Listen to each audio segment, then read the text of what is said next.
Big பாஸ்ல இன்னைக்கு வெளியான 3 ப்ரோமோவும் சரியாந்திர ஒரு மொக்க ப்ரோமோ அப்படின்னு தாங்க சொல்லணும்.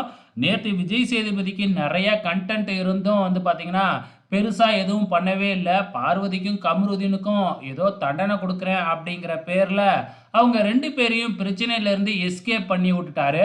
கொஞ்ச நேரம் மைக்க கழட்டி வச்சுட்டு, எந்த பிரச்சனையும் இல்லாம அவங்க 2 பேத்தையும் சேஃப்பா பார்த்தீங்கன்னா, அடுத்த வாரத்துக்கு கடத்தி விட்டுட்டாரு அப்படின்னு தான் சொல்லணும். ஸோ இன்னைக்கு வெளியான முதல் ப்ரோமோவுல எவிக்ஷன் ப்ரோமோ. ஸோ கண்டிப்பா அது யாரு அப்படிங்கிறது நமக்கு நல்லாவே தெரிஞ்சு போச்சு. வியானா அப்படிங்கிறது. அதையும் சஸ்பென்ஸ் வச்சு தான் நமக்கு ப்ரோமோவே காமிச்சாங்க.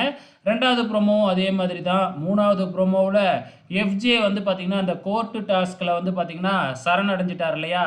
கோர்ட்ட நடக்க விடாம பார்த்தீங்கன்னா, ஆமாங்க நான் ஒத்துக்கிறேன் அப்படின்னு ஆரம்பிச்ச வேகத்திலேயே அந்த கேஸே முடிஞ்சு போச்சு. ஏன் இத நீ ஒத்துக்கவே இல்ல? எதிர்த்து வாதாடவே இல்ல? அப்படிங்கிற மாதிரி விஜய் சேதுபதி எதுவும் 5 பைசாவுக்கு பிரயோஜனமா இல்லாததுக்கு கேள்வி மேல கேள்வியா கேட்டுக்கிட்டு இருக்கிறாரு. ஸோ நேத்தைய விஷயமும் பார்த்தீங்கன்னா, பெருசா எதுவும் இல்ல. ஓகே ஃபிரெண்ட்ஸ், உங்களோட கமெண்ட்ஸ மறக்காம இந்த வீடியோ கீழ கமெண்ட் பண்ணுங்க.